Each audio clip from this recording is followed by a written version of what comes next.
Quality healthcare is essential, but in many instances, costly. Are you thinking of enjoying standard healthcare in Osun State without being unnecessarily overstressed or overstretched financially? Osun Health Insurance Scheme is for you. To register, log on to www.osia.com.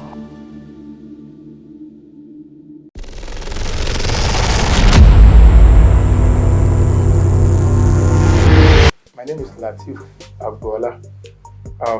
I'm a senior editor with Osun State Broadcasting Corporation, OSBC.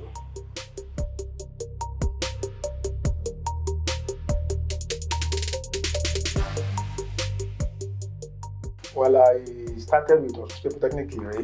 I later ended it with a Master's of Communication at the University of Ibadan.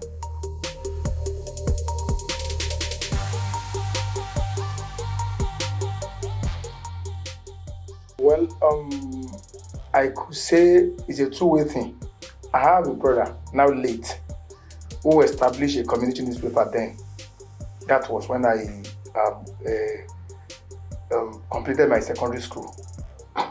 So I used to work with him as one of the correspondents then.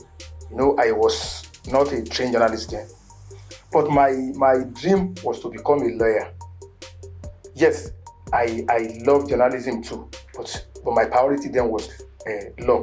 But along the line, when I couldn't get admission to study law, I agreed with my destiny and I started studying mass communication at the Osun. So that was around the year 2003 or thereabout. No, 2002, 2003, thereabout. So the issue is that I can say I discovered this in the latter part of my secondary school life, but my focus in the first instance was law, not really journalism. The time I spent with my brother then and with OSBC, I've spent like 2 decades and a year.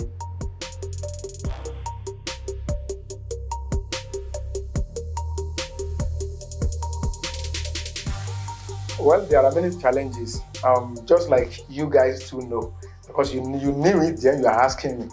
Well, one of the challenges is to become a professional in the job in the first place, because there are politics politics everywhere, even in religious institutions. You see politics there. So it happens that when you want to become something in this field, you need to understand the politics of the newsroom, politics of the editorial unit, and what have you. So that's one of the problems. Other problem is the issue of rivalry at times. When you are doing something, some other people will also feel like I can do it. Yes, there's nothing wrong in competing, but there you see people try to backstab, try to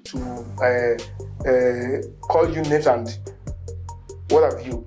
And another thing is that as a budding a talent in journalism, you may want to be doing something, but your bosses will believe that no, it's not yet time to do it. So you see that one as a discouragement. But all along, there are so many challenges. But I can only say that since you are determined to achieve something, you don't need to look into that, because there are more difficulties than the issue I just mentioned. But I believe since you've determined to achieve something, you don't need to consider the impediment. See, music is an innate thing. It's natural. It's something inborn. It's something that I was born with, because we started while I was in primary school then. So we used to gather together. We use drums like kegs and some other things to beat. They will serve as drum then. We did what we call a ajiwere then while in primary school, then in secondary school days too. But when I started fully as a Fuji musician was around 92, 93. I have a brother. He was a musician. We are not born by the same father or the same mother, but we are from the same family compound. So we bear the same name. It's also Lateef. It's Lateef Agboola. I'm Lateef Agboola. So he's the band leader then. So I used to back him up. But along the line, I just decided to stay to become my own the master of my own band. That was around 96, 97. So that's when I started the real Fuji career.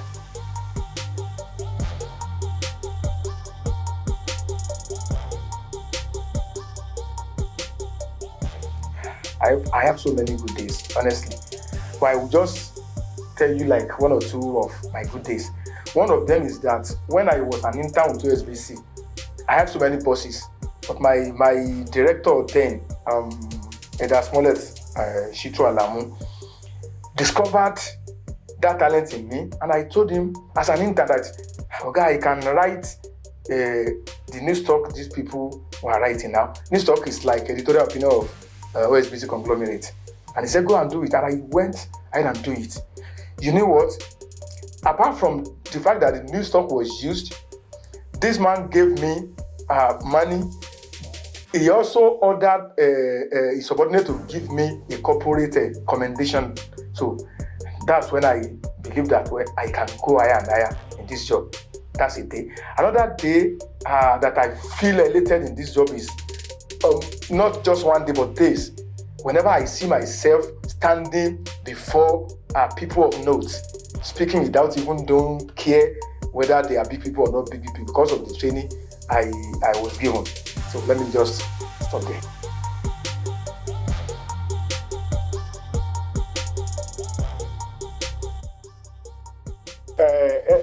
Every day is a bad day for journalists unless you don't take care of, and you don't care about, or you don't take note of those days. Well, I can say, let me just pick just one again. That's one I wouldn't want to mention a name. I had an issue with a senior colleague. I knew I was right, but you can never be right while you are arguing with your boss.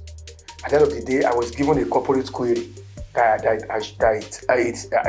it's a kind of insubordination between myself and that senior colleague. And another day is the day I tried to call the attention of my media organization to something very critical about the image of the corporation. But they saw it as counterproductive.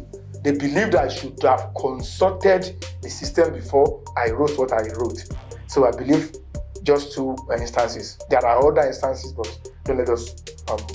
I have never been biased. The only thing is this: I may want to be fair, to be balanced, but there is this popular saying. I don't know if it is a proverb that he who pays the piper dictates the tune. There is no way, even if you have a knowledge you believe it is even broader than that of your editor. If as a reporter you write a report, there's nothing you can do if your editor insists, no, I don't want that report that way, I want it this way, unless you don't want your report to go. So what I'm by and large, what I'm trying to put across is that it may not be intentionally done, but there might have been occasions where I want to do it the way it should be done, but the system won't allow me to do it that way. But I've never intentionally been biased in this job.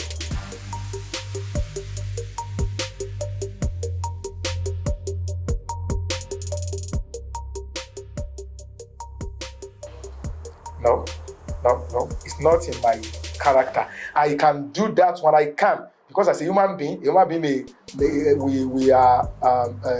bound to make mistakes. That one could have happened in my social media pages, but when it comes to professionalism, I do my job with care and every sense of responsibility. I'm not very sure I've done that in the past or present.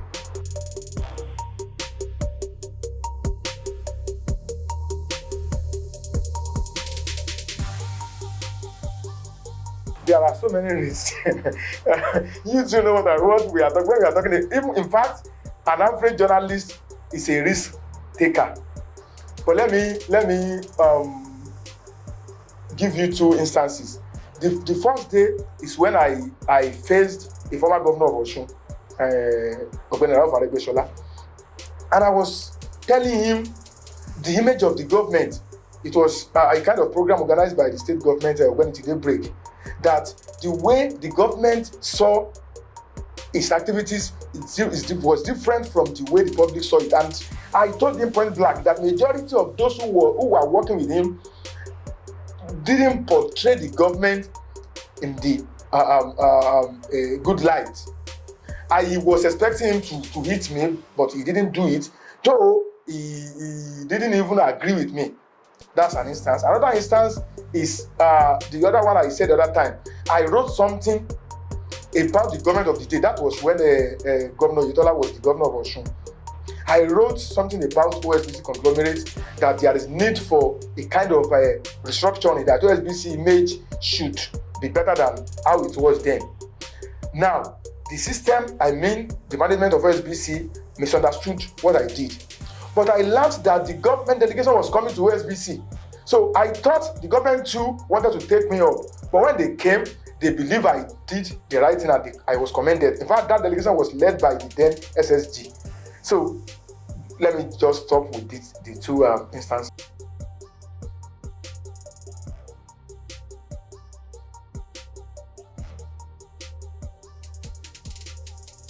See, music is not always about praising. Music has some things in common with journalism. We use music to educate people, to inform people, to call people's attention to dangers and some other things. Now, to answer your question, when I'm on stage, I am a musician on that stage. Then, in most cases, you are hired by somebody to do a particular job for you. Maybe someone is celebrating his birthday and you are invited. So you have to entertain people in that gathering. But I used to do something whenever I hold the microphone as a musician. I will use the first 5-10 minutes to do a kind of agenda setting.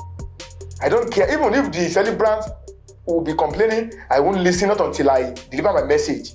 I will call the attention of the government, the people concerned, and the rest to what I believe is going on that is not good. Now, in marrying the two together, whenever I came across those who are in the field together with me, or some people who I believe I might have written something against or in favor, so I treat them as a guest in that particular event. So when we leave that event, when we talk about the journalism job. So, but at times, when you are doing your job as a musician, your experience as a journalist will be of help, and vice versa.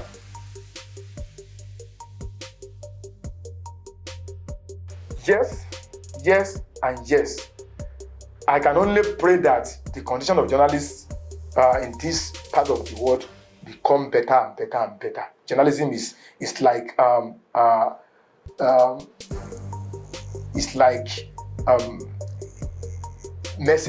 journalist is like a messenger of God.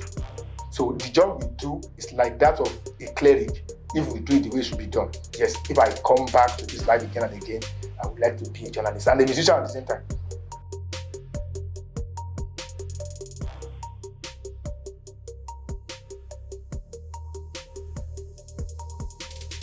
See, you don't discourage people to do something that is good. Yoruba people will say, "Nkan tí ò bá dá ni wọ́n bá yàn tó." And another Yoruba adage says, "Òṣàtà bá ń sìn tí a bá fi mọ ọmọ ẹni kì í pẹ́ parun." Yes, let's encourage them to do journalism, but don't forget, majority of them are reading mass communication. Mass communication is a very broad field if you look at it. So they should discover themselves in this field. Is it the PR that I love more that, or I have a talent to pursue? Is it advertising? Is it real journalism? Is it broadcast media? And what have you? So self-discovery should be the first thing to do for upcoming journalists. Then one other thing is that don't expect that you become rich overnight. No. If you want to be rich, go elsewhere, not in journalism. I'm not saying journalists are not rich people. No, but you cannot be rich overnight. But you can have that name, that credibility. People will no. If you mention Jare, that's a very good man, that's a very reliable man. Yes, if you say Lateef Agboola, that's a very good name. That doesn't mean because you say someone is Lateef Agboola is a rich man. No. Lateef Agboola may not be poor, but he's not rich. So as an upcoming journalist, they should not be after the money. They should be after that name. When that name is made, when that name is established, yes, the money will be coming in gradually, and that's just what I need to tell them.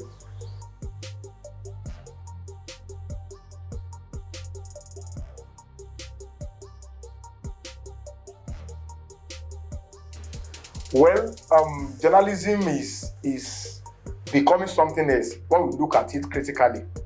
But I don't see a problem without solution unless we are not ready to provide that solution.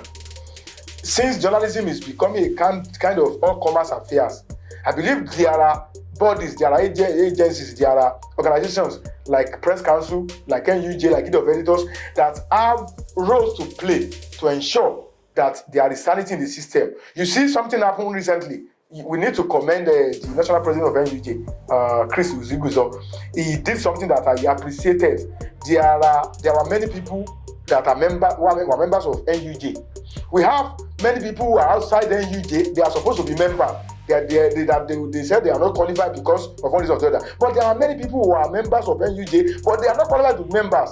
That guy made sure that their names were removed from the NUJ. It is not that someone is celebrating that some people were removed from. No, we are trying to sanitize the system, to sanitize the, because if we are handling it the way it was being handled, and we continue to do it, before you know it, even the incoming generation may not like to become journalists. So that what I'm trying to say is that we need to do more to ensure that sanity prevails when it comes to the job of journalism.